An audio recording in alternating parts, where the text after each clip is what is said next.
இன்று நாம் நம்முடைய தென்னிந்திய திருச்சபை முறைமையின்படி நமக்கு கொடுக்கப்பட்ட சிந்தனையின் பொருள் என்ன அப்படின்னு பார்த்தீங்கன்னா, படைப்பின் நிறைவை உறுதி செய்யும் ஓய்வு. படைப்பின் நிறைவை உறுதி செய்யும் ஓய்வு, சாபத். இந்த ஓய்வு நாள் ஆசரிப்பு என்று வரும்போது கடவுள் ஓய்ந்திருந்தார் என்று நாம் பார்க்கிறோம். அவர் ஓய்ந்திருந்தது என்பதும் எதை நாம் நம்முடைய வாழ்க்கையிலே ஓய்ந்திருப்பது என்று எடுத்துக்கொள்ள வேண்டும் என்பதற்காக இன்றைக்கு நமக்கு கொடுக்கப்பட்ட அந்த சிந்தனையின் பொருளிலே நாம் பார்க்கலாம். முதலிலே நாம் பழைய ஏற்பாட்டின் பாடமாக வாசித்த ஆதியாகமம் 2ஆம் அதிகாரத்திலே நாம் 1-2 பார்த்தோம். கடைசி வசனமும் அடுத்து 2ஆம் அதிகாரத்தில் உள்ள வசனங்களையும் பார்க்கும்போது அதில் முக்கியமாக இன்றைக்கு நாம் பார்க்கின்ற இந்த பாடத்தை 3 விதமாக நாம் பார்க்கலாம். ஒன்று படைப்பின் நிறைவு, இன்னொன்று பயணத்தின் நிறைவு, மூன்றாவது பலனளிக்கும் நிறைவு. ஃபஸ்ட்டு படைப்பின் நிறைவு, அதாவது ஃபுல்ஃபில்மெண்ட் அல்லது கம்ப்ளீஷன், பர்ஃபெக்ஷன் ஆஃப் கிரியேஷன், படைப்பின் நிறைவு. அடுத்து perfection of journey, the perfection in journey, பயணத்தின் நிறைவு. அடுத்து பலனளிக்கும், the benefit, perfection in the benefit நமக்கு என்ன, அதில் பலனளிக்கும் நிறைவு. இந்த 3 காரியங்களை நாம் பார்க்கலாம்.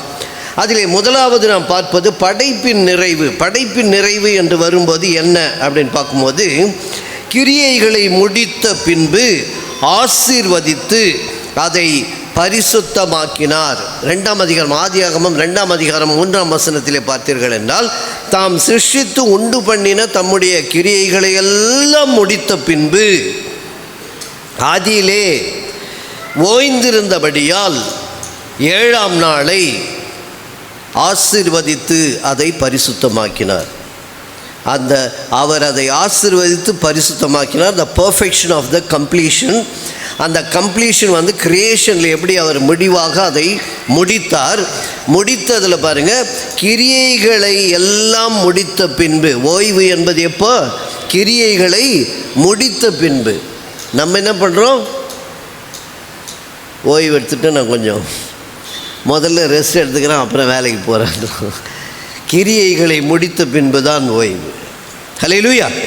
கிரியைகளை முடித்த பின்பு, அவரே கிரியைகளை முடித்த பின்பு அதிலே ஓய்ந்திருந்தபடியினால், ஜஸ்ட் பிகாஸ் ஆஃப் தட், அதனால்தான் எது பண்ணாரா? பரிசுத்தமும் ஆசீர்வாதமும் அதனால். அதனால் அங்கே வசனம் மிக அழகாக சொல்லுகிறது. என்ன என்றால், அதிலே ஓய்ந்திருந்தபடியால் ஆசீர்வாதம் பரிசுத்தமாக்கப்படுதல். இந்த ஆசீர்வாதமும் பரிசுத்தமாக்கப்படுதலும் எப்பொழுது என்றால், முடியும் போது. எது முடியும் போது? கிரியைகள் முடியும் போது. என்ன கிரியைகள்? பலனளிக்கும் கிரியைகளாக இருக்க வேண்டும். அந்த பலனளிக்கும் கிரியை, அந்த கிரியேஷன், அந்த கிரியேஷனில் பாருங்கள், அது ஆரம்பத்தில் எப்படி இருந்தது அப்படின் போது, புதிதாக இது ஒன்றும் உருவாக்கப்பட்டது அல்ல என்பதை வேதமே மிக தெளிவாக சொல்லுகிறது. இந்த ஆதியாகமம் 1ஆம் அதிகாரம் 2ஆம் வசனத்திலே, பூமியானது ஒழுங்கின்மையும் வெறுமையும். அது ரெண்டுமே எப்படி இருந்ததுன்னா, ஒழுங்கின்மை, வெறுமை, எம்டினஸ், அந்த வெறுமையாக இருந்தது. அது மட்டுமல்ல, வெளிச்சம். 3வது வசனம் என்ன சொல்லுகிறது? வெளிச்சம், அப்புறம் வெளிச்சம், அப்புறம் அதுக்கப்புறம் நம்ம எங்கே பார்க்குறோம்னாக்கா, கடைசியாக இவ்வளவு 3ஆம் வசனத்தில் இப்படி பார்க்குறோம். ஆனால் 16ஆம் வசனத்தில் என்ன பார்க்குறோம்?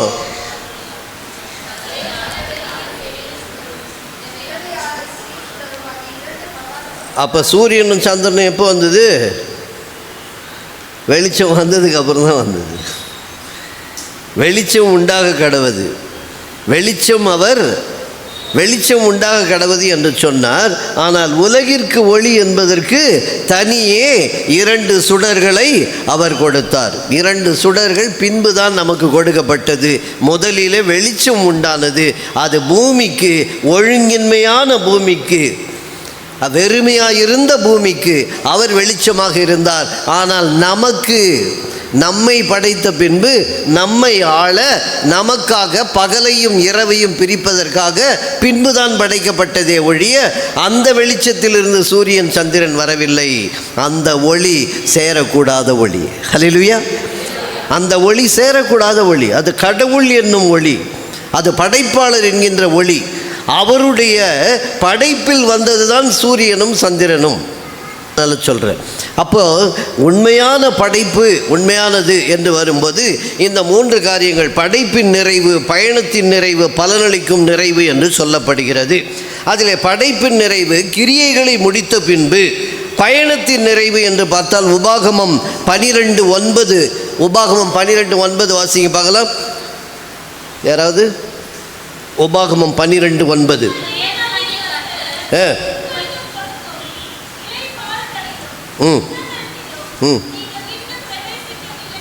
இன்னும் பிரவேசிக்கவில்லையே. இது பாருங்க, இது பயணம். நல்லா கவனிக்கணும். கானான் தேசத்திற்கான பயணம். அதே போல பரலோகத்திற்கு இப்பொழுது நாம் சொல்லுவது பரமகானான். அந்த பரமகானானை நோக்கி நம்முடைய பயணம். அவர்களும் பயணம் சென்றார்கள். அந்த பயணத்திற்கு முன்பாக, அந்த பயணத்திற்கு செல்வதற்கு முன்பாக அங்கே பயணத்தின் நிறைவுக்கு சொல்லப்படுகிற ஓய்வு என்று நாம் அங்கே பார்க்கிறோம். அங்கே செல்லுவது என்பது அதுதான் இறுதியான அந்த ஓய்வு. அவரை சேரும்போது, அவரை இணையும் போது, அவரை நாம் காணும்போது, அவரோடு கூட நாம் இருக்கும்போது வருகின்ற ஓய்வு என்பதுதான் அது பலனளிக்கும் நிறைவாய் முடியும். அப்போ முதலிலே வந்து படைப்பின் நிறைவு, இடையிலே இருப்பது நம் வாழ்க்கை, அது பயணத்தின் நிறைவு.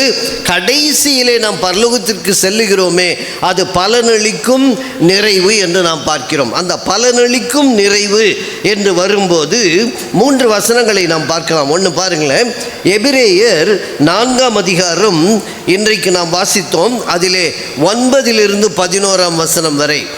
எபிரேயர் 4:9.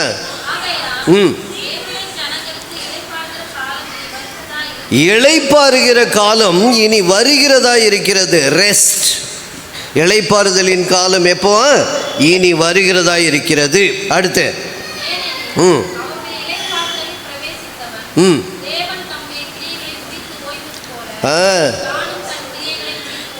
அப்ப 2வது கிரியைகளை முடித்து ஓய்ந்து. முதல்து வந்து இனி வருகிறதா இருக்கிறது, yet to come, இனி வருகிறதா இருக்கிறது. 2வது கிரியைகளை முடித்து ஓய்வு. அதுக்கப்புறம் 11ஆம் வசனம் பாருங்க.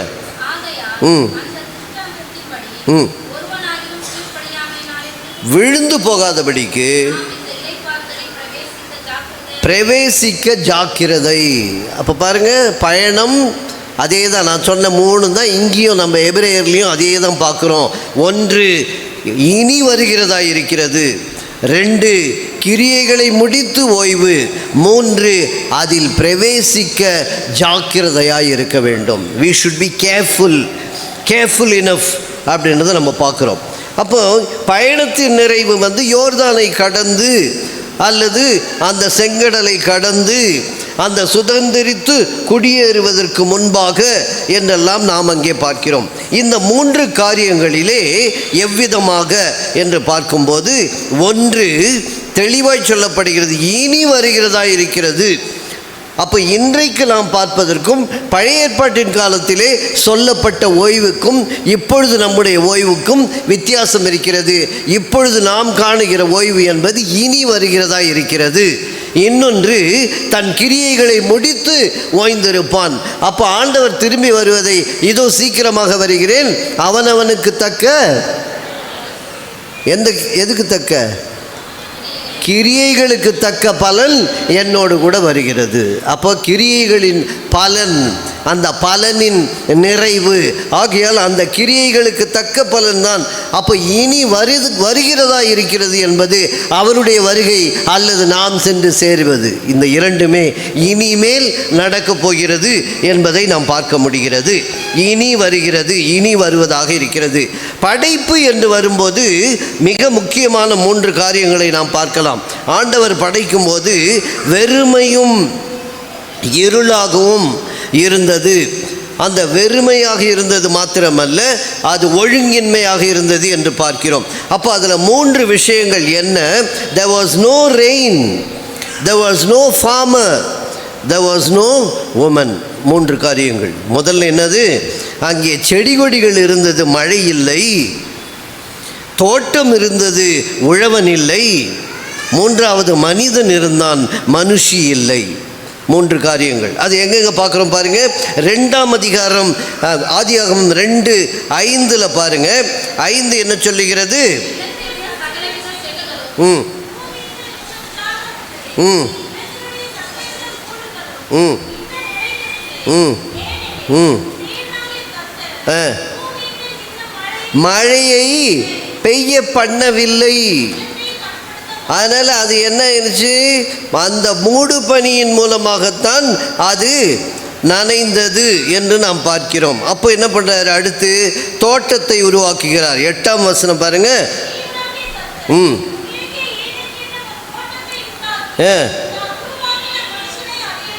அதிலே வைத்தார். 2:20 என்ன சொல்லுது? ம் ம் ம் ம் ஏற்ற துணை இன்னும் இல்லை. No rain, no farmer, no woman. மழை இல்லை, உழவன் இல்லை, மனுஷி இல்லை. அப்போ இதெல்லாம் எப்போ வந்தது அப்படின்னு பார்த்தீங்கன்னா 10வது வசனம், 2ஆம் அதிகாரம் 10ஆம் வசனம். ம் ம் ஆறுகள் உண்டாயிற்று. 15ஆம் வசனம். ம் ம் பண்படுத்துவதற்கு உழவனை உண்டாக்கினார். அந்த மண்ணை பண்படுத்த the first farmer on earth, the first gardener on earth, the first man on earth, அவனை பண்படுத்துவதற்காக அவனை உருவாக்கினார் என்று பார்க்கிறோம். அடுத்து 21, 22, 23 படிங்க. ம் பண்ணினார். ம்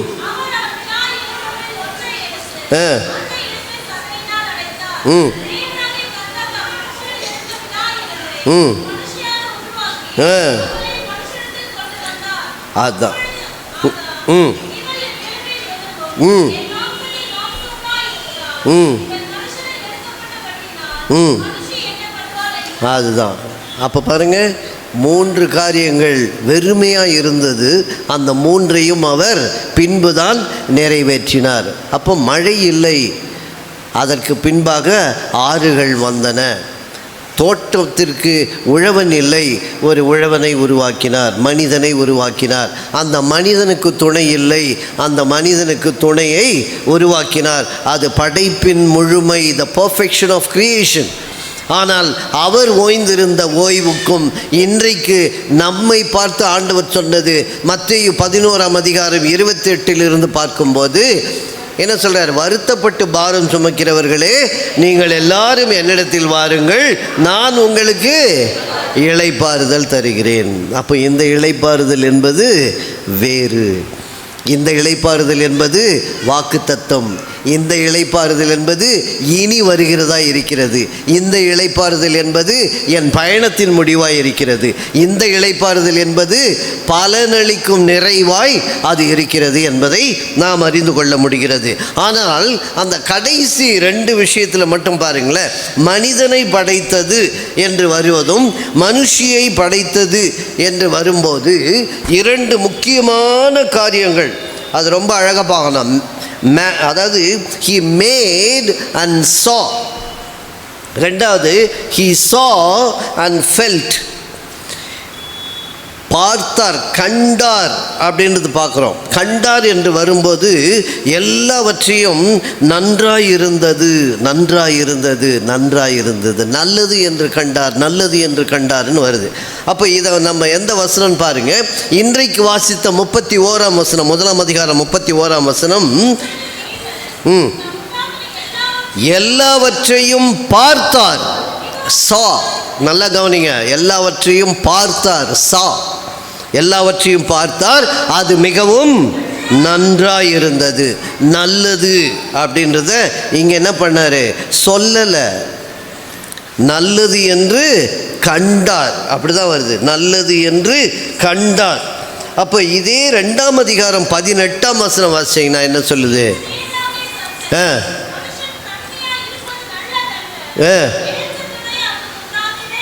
என்றார். பார்த்தீங்களா? அது கண்டார், இது சொன்னார். அங்கே he saw, இங்கே he said. இங்கே சொன்னார். எது நல்லது என்பதை கண்டார், நல்லதல்ல என்பதை சொன்னார். ஆண்டவர் நல்லது இல்லைன்னா அதை என்ன பண்ணுவார், சொல்லி விடுகிறவராக இருக்கிறார். He doesn't feel for that. He says, he declares, he commands, he talks, he speaks, he reveals, he calls. எல்லாமே பாருங்க, ஓப்பன் ஸ்டேட்மெண்ட்டு. இங்கே நல்லது இல்லைன்றதை சொன்னார், வாய் திறந்தே சொன்னார். ஆனால் நல்லது என்பதை எல்லாம் பார்த்து கொண்டே இருந்தார். நல்லவைகளை காண்கிற கர்த்தர், நல்லதல்ல என்பதை சொல்லுகிற கர்த்தர் நம்முடைய கர்த்தர். ஒரு அல்லையில சொல்லுங்களேன். நல்லதல்ல என்று சொன்னார். மனிதன் தனிமையாக இருப்பது நல்லதல்ல என்று சொன்னார். ஆனால் எல்லா படைப்புகளையும் எல்லாவற்றையும் படைத்த போது நல்லது என்று கண்டார் கண்டார் கண்டார் கண்டார் தான் வருது. He saw and felt, but he told it is not good. இந்த நாட் குட்ன்றதை he did not feel, he said. வாய் திறந்து சொன்னார். நல்லதல்ல என்பதை வாய் விட்டு சொன்னார். நல்லது என்பதை அவர் கண்டு அதை ரசித்தார், கண்டு உணர்ந்தார், கண்டு எல்லாவற்றையும் நமக்கு கொடுத்தார். ஆனால் நல்லது அல்ல என்பதை மாத்திரம் வாய்விட்டே சொன்னார் என்று வசனம் சொல்லுகிறது. என்றார், நல்லதல்ல என்றார். படைத்த எல்லாவற்றையும் கண்டார், நல்லது என்று கண்டார், நல்லதல்ல என்பதை அவர் சொன்னார் என்று நாம் பார்க்கிறோம். அப்போ இங்கே எபேசியர் 2ஆம் அதிகாரம் 10ஆம் வசனம் வாசிங்களேன். எபேசியர் 2ஆம் அதிகாரம் 10.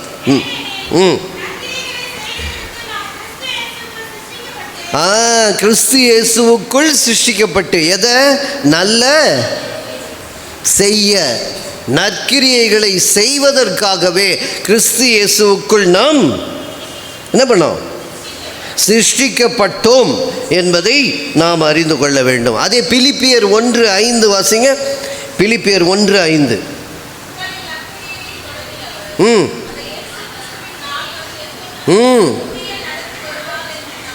அப்ப நற்கிரியைகளை யார் ஆரம்பிச்சு வச்சது? அதுவும் அவர்தான். அதுதான் அங்கே அந்த ட்ராவலிங், அந்த பயணத்திலே வரும்போது ஆரம்பித்தவர் அவர். அந்த ஆரம்பத்திலிருந்து நாம் சென்று கொண்டிருக்கிறோம் என்பதை நாம் அறிந்து கொள்ள வேண்டும். அங்கே ஆரம்பித்து அப்படியே தொடர்ந்து வருகிறது என்பதை நாம் பார்க்கிறோம். அப்போ அந்த ஆரம்பித்தவர் யார், அந்த நற்கிரியைகளை தொடக்கி வைத்தவர் யார் என்று பார்க்கும்போது வெளிப்படுத்தின விசேஷம் 22ஆம் அதிகாரம் 13ஆம் வசனத்திலே பாருங்களேன்.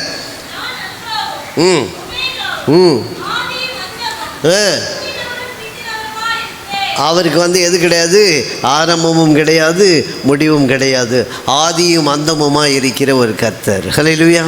அப்படிப்பட்டவர் தான் படைத்தார். அந்த படைப்பை முழுமையாக்கினார். அந்த முழுமையாக்கினதிலே எதையெல்லாம் செய்தார், எதை அவர் கண்டார், எதை நல்லது அல்ல என்று சொன்னார், அதையும் நிறைவேற்றி வைத்தார். நிறைவேற்றி வைத்த பின்பு அப்பொழுதுதான் இங்கே என்ன வருது, ஆதாம், முந்தின ஆதாம் செய்த தவறினால், செய்த பாவத்தினால் தள்ளுண்டு போன, விழுந்து போன உலகத்தை மீட்பதற்காக 2ஆம் ஆதாமை நமக்கு அனுப்பினார். 2ஆம் ஆதாம் வந்த பின்புதான் அவர் இயேசு கிறிஸ்துவாய் இங்கே நம்மை பார்த்து சொன்னார், நீங்கள் வருத்தப்பட்டு பாரம் சுமக்கிறவர்களே என்னிடத்தில் வாருங்கள், நான் உங்களுக்கு இளைப்பாறுதல் தருவேன்.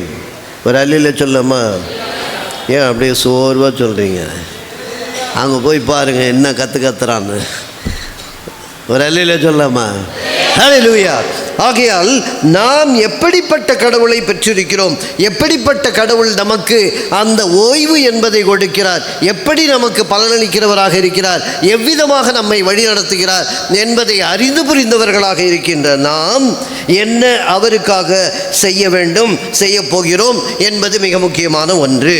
அப்போ ஆத்துமாக்களுக்கு அழைப்பு. ஏனென்றால் வருத்தப்பட்டு பாரம் சுமக்கிறவர்களே நீங்கள் எல்லாரும் என்னிடத்தில் வாருங்கள், நான் உங்களுக்கு இளைப்பாறுதல் தருவேன் என்று சொல்லி அந்த இளைப்பாறுதலுக்கு 2 காரியங்களை சொல்லுகிறார். அதில் ஒன்று, நீங்கள் என் நுகம் மெதுவாயும் லகுவாயும் இருக்கிறது. நுகம்னா என்னது? நுகம்னா என்னது? மாடு யோக். ஒரு சர்ச்சில் கேட்டேன், யோக்குன்னா என்னன்னாக்கா முட்டையில் மஞ்சளாக இருக்குமா, அதுவும் அதை யாருன்னு கேட்டான். யோக்கு ஆங்கிலத்தில் யோக்குன்னா என்னது? அந்த வண்டி இழுக்கிற மாட்டிற்கு அதனுடைய அந்த மேலே தோளில் என்ன வைப்பாங்க, ஒரு கட்டை இருக்கும், அதை தான் அது வண்டியை இழுத்து செல்லும். அப்போ வண்டியில் சுமை இருக்கும், அது தோளின் மேல் நுகம் இருக்கும். ஆண்டவர் சொல்லுகிறார், அந்த நுகமும் என்னமா இருக்கான்? லகுவாக இருக்கிறது. நீ இழுக்கிற சுமையும் மெதுவாக இருக்கிறதுன்ற. ரெண்டுமே லைட். ஆகையால் தான் இதை 1 பேதுரு 5:7 பேதுரு என்ன சொல்லுகிறார் என்றால், உங்கள் பாரத்தை எல்லாம் அவர் மேல் வைத்து விடுங்கள். ஹல்லேலூயா. எவ்வளோ அழகான ஒரு கோயின்ஸ் இது பாருங்கள். அதான் காரிலேஷன். அங்கே அவர் சொன்னது என்னன்னா, இது ரெண்டுமே ரொம்ப மெதுவாக இருக்குப்பா, இது எளிமையாக இருக்குது, இது ஒரு கஷ்டமே இல்லை அப்படின்னு சொன்னார். ஆனால் நம்மிடத்தில் அவர் சொன்னது என்ன என்றால், அவனவன் தன்னைத்தான் வெறுத்து தன் சிலுவையை எடுத்துக்கொண்டு என்னை பின்பற்ற கடவன் என்று சொன்னார். அப்போ சிலுவையும் இருக்கிறது, நுகமும் இருக்கிறது. நுகத்திற்கும் சிலுவைக்கும் என்ன வித்தியாசம்? What is the difference between the yoke and cross? என்ன வித்தியாசம் இதுக்கும் அதுக்கும்? அந்த மத்தேயு 11:28-29 அதை எடுங்க.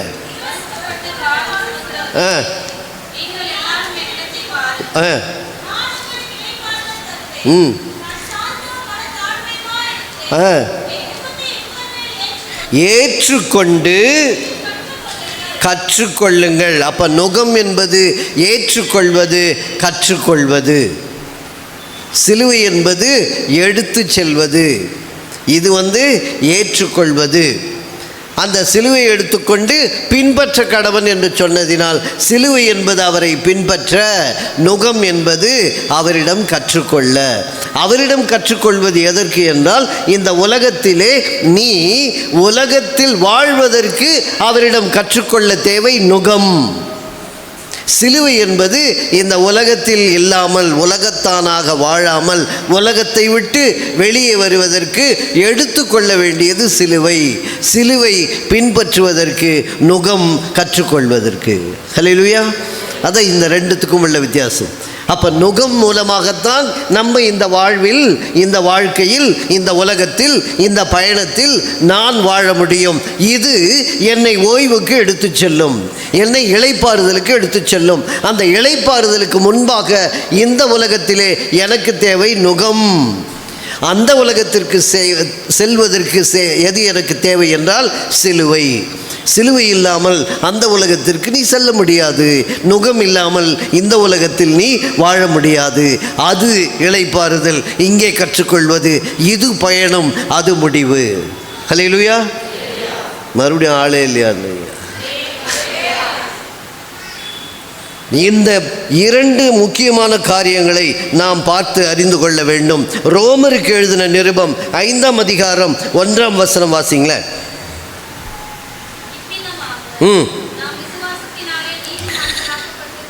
இருக்கிறபடியால் கர்த்தராகிய இயேசு கிறிஸ்துவின் மூலமாய் சமாதானம் பெற்றிருக்கிறோம். அது one of the rest. The peace is also rest. அப்போ அது மூலமாய் பெற்றுக்கொள்வது. யார் மூலமாய்? இயேசு கிறிஸ்துவின் மூலமாய். அப்போ அந்த மூலமாய் இருக்கிற இயேசு கிறிஸ்து என்று பார்க்கும்போது 1 கொரிந்தியர் 8ஆம் அதிகாரம் 6ஆம் வசனம். 1 கொரிந்தியர் 8:6.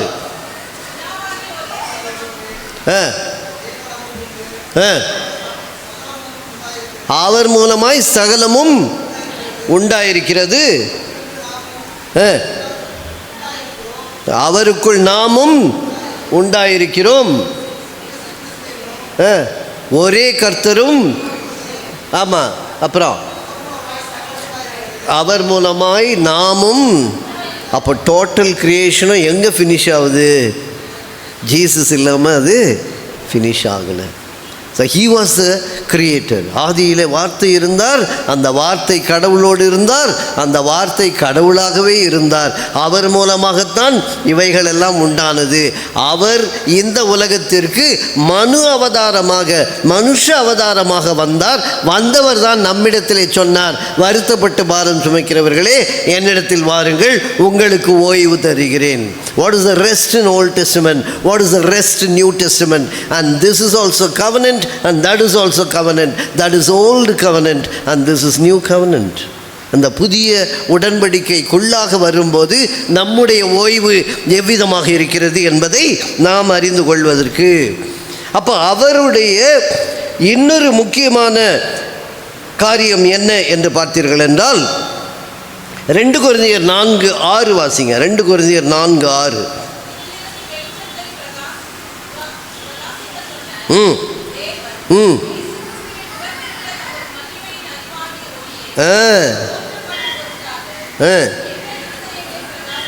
அந்த ஒளி இயேசு கிறிஸ்துவின் முகத்தில் உள்ள தமது மகிமையின் அறிவாகிய ஒளியை தோன்ற பொண்ணும் பொருட்டு.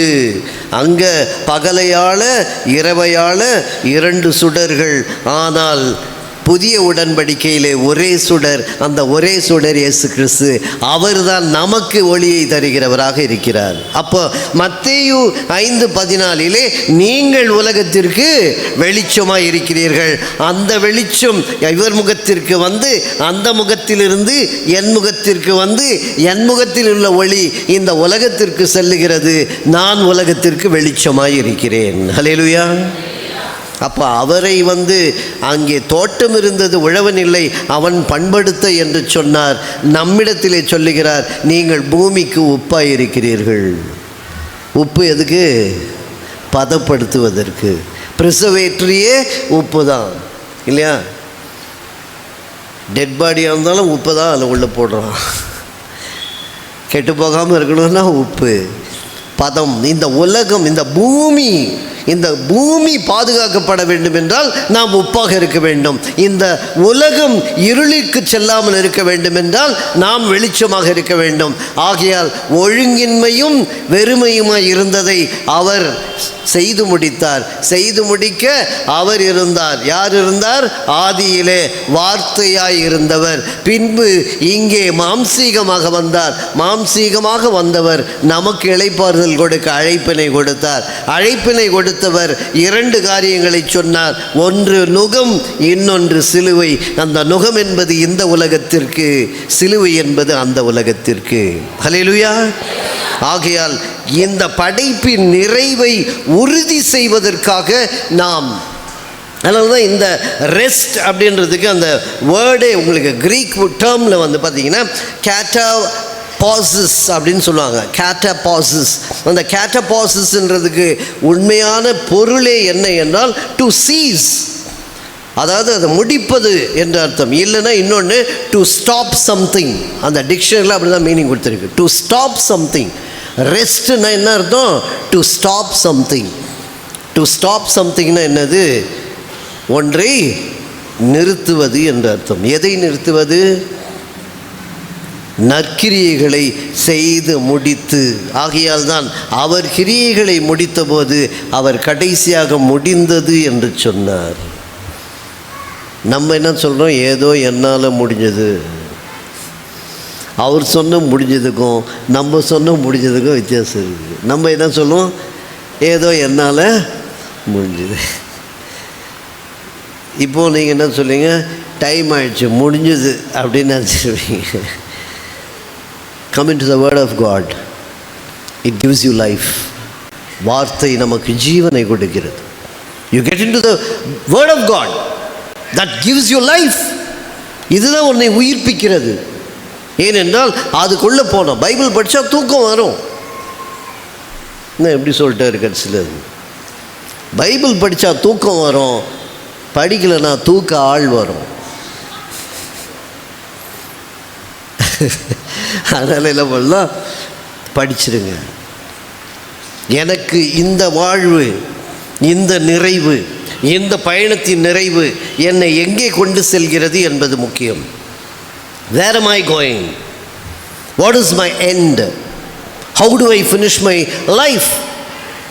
இப்போ இருக்க ஜேர்னிக்கும் என்னுடைய முடிவுக்கும் என்ன வித்தியாசம்? ஆல்பர்ட் ஐன்ஸ்டீன் மிகப்பெரிய ஒரு விஞ்ஞானி. ஆல்பர்ட் ஐன்ஸ்டீன் ட்ரெயினில் போயிட்டு இருக்கும்போது அவருடைய அந்த பயணச்சீட்டை அவர் தொலைத்து விட்டார், காணும். கரெக்டாக அந்த கண்டக்டர் வராரு, டிக்கெட் செக்கிங்கு. அந்த டிக்கெட் செக்கிங்க்கு வரும்போது இவருக்கு பயம். ஏன்னா உடனே இறங்கி கீழெல்லாம் தேடுறார். அந்த டிக்கெட்டை தேடும் போது அந்த கண்டக்டர் கிட்ட வந்து பார்த்தா இவர் ஆல்பர்ட் ஐன்ஸ்டீன். உடனே அவன் பார்த்துட்டு, ஐயா ஒன்றும் பயப்படாதீங்க, ஒன்றும் கவலைப்படாதீங்க, நீங்கள் ஆல்பர்ட் ஐன்ஸ்டீன் எனக்கு தெரியும், அதனால் ஒன்றும் பிரச்சனை இல்லைன்ட்டு இவர் மறுபடியும் கீழே போய் தேடிட்டு இருக்கார் டிக்கெட்டை. அவன் திரும்ப ஓடி வந்தான். No, we know you are Albert Einstein, why do you, don't worry. அப்போ அவர் சொன்னாரா, I know I am Albert Einstein, you also know I am Albert Einstein, but I do not know where I am going, that's why I am searching. எனக்கும் நான் Albert Einstein தெரியும்பா, ஆனால் நான் எங்கே போகிறேன்னு மறந்துட்டேன், அதனால தான் டிக்கெட்டை தேடுறேன், உனக்காக தேடல. நாம் எங்கே செல்லுகிறோம்? where do we go? என்னுடைய இளைப்பாறுதல் எங்கே? என்னுடைய இளைப்பாறுதலுக்காக நான் என்ன செய்கிறேன்? God said only these things. ரொம்ப சிம்பிள்ங்க. கிறிஸ்தவ வாழ்க்கை என்பது மிக வெரி சிம்பிள். அவர் வந்து நம்ம தியாலஜின்னு எடுத்துக்கிட்டாலே ஒன்றுமே கிடையாது, வெறும் 4 தான். அவர் முதல்ல என்னன்னாக்க, அவர் இந்த உலகத்தில் மாம்சீகமாக வந்தவர் முதல்ல என்ன சொன்னார்? ஒருவர் மேல் ஒருவர், உன்னை நேசிப்பது போல பிறரை நேசி. ரெண்டாவது என்ன சொன்னார்? தன் சிலுவை எடுத்துக்கொண்டு என் பின்னே வா. மூன்றாவது என்ன சொன்னார்? உலகமெங்கும் போய் நற்செய்தியை அறிவியுங்கள். நான்காவது என்ன சொன்னார்? சீக்கிரமாக வர அந்த பலன் உன்னுடனே இருக்கிறது. இவ்வளோதான், வெரி சிம்பிள். இதுக்கு மேலே தியாலஜி ஒன்றுமே கிடையாது. மிக அழகாக இதை நம்ம கரெக்டாக செஞ்சுட்டு போகிறோமா அப்படின்னு தான் நமக்கு தெரியல. Christian life is very simple life. தினம் எக்ஸாம் இருக்கும், ஆனால் கொஸ்டின் பேப்பர் அவுட் ஆகிடும். ஒரு அள்ளியில் சொல்லலாமா? யோசிச்சு பாருங்களேன். கொஸ்டின் பேப்பரை கையில் கொடுத்து ஆன்சரையும் கொடுத்து எக்ஸாம் எழுதி ஃபெயில் ஆனால் யார் தப்பு? ஏன் தப்பா அவர் தப்பா? முதல் ஏதேன் தோட்டத்துலேயும் அப்படி தான் ஓப்பன் டைப் எக்ஸாம் வச்சார், அப்ஜெக்டிவ் டைப்பு. இதை சாப்பிட்டா நீ செத்துருவே, இதை சாப்பிட்டா நல்லா இருப்பேன். ஆதாம் என்ன பண்ணால் கரெக்டாக தப்பான ஆன்சரை கிடையாது, பார்த்து எழுதுகிற எக்ஸாமில் அவன் ஃபெயில் ஆவான். இன்றைக்கும் நம்ம ஃபெயில் ஆகிட்டுருக்கோம். ஏன்னா நம்ம ஓப்பன் டைப் எக்ஸாம் தினம் வைப்பார். இதில் இருக்குது, நீ ஃபெயில் ஆகிறது பாஸ் ஆகுது, பார்த்து எழுதுகிற போகிறோம். அதான் லைஃபு. இதை பார்த்து ஆன்சர் எழுத போகிறோம். ஆனால் அதுலேயே அவ்வளோ கஷ்டம்னா எப்படி? யோசிச்சு பாருங்க. Be sincere in life, be true to God, be firm, give prioritize. அந்த ப்ரியாரிட்டைஸ் பண்ணுறதுக்கு முதன்மைப்படுத்துங்கள். 9 மணிக்கு சர்வீஸ்னால் எத்தனை மணிக்கு வரும்? அவன் அங்கே நடைய சாத்துறான்றான், நம்ம என்ன பண்ணுறோம்? திறந்து வச்சிடறோம். நீ எப்போ வேணாலும் வா, எப்போ வேணாலும் போ. அதான் அங்கே வித்தியாசம். அவன் பயந்து ஏன் ஓடுறான்னா மூடிடுவான். அந்த கடவுள் வந்து ஸ்ட்ரிக்டாக, நம்ம கடவுள் ஸ்ட்ரிக்டாக. நம்ம கடவுள் அன்பாகவே இருக்கிறான்றதுக்காக ஜீசஸை இழிச்சவாயினா நினைக்கக்கூடாது. சீக்கிரமாக வரணும். Be in time, that will give you blessings. ஏனென்றால் அவர் நமக்காக காத்து கொண்டிருக்கிறார் என்று நாம் நினைக்க வேண்டும். நம்ம ஏதோ போனால் போது, பாவம் பொழைச்சிட்டு போட்டோம் அவருன்னு சொல்லி வரக்கூடாது. நாம் பிழைப்பதற்காகத்தான் நாம் இங்கே வருகிறோம். அவர் அழைப்பதற்காகத்தான் நமக்காக வந்தார். ஹல்லேலூயா. அப்படிப்பட்ட கடவுளை நாம் பெற்றிருக்கிறோம். அவருடைய வார்த்தை என்னை உறுதிப்படுத்த வேண்டும், என்னை நிலைநிற்க வேண்டும். நான் இளைப்பாறுதலுக்குள் பிரவேசிப்பதற்கு ஜாக்கிரதையாயிரு என்று சொன்னதை என் மனதிலே நான் பச்சை குத்தி கொள்ள வேண்டும். அதுதான் நம்முடைய வாழ்க்கை. Thank you so much. God bless you all.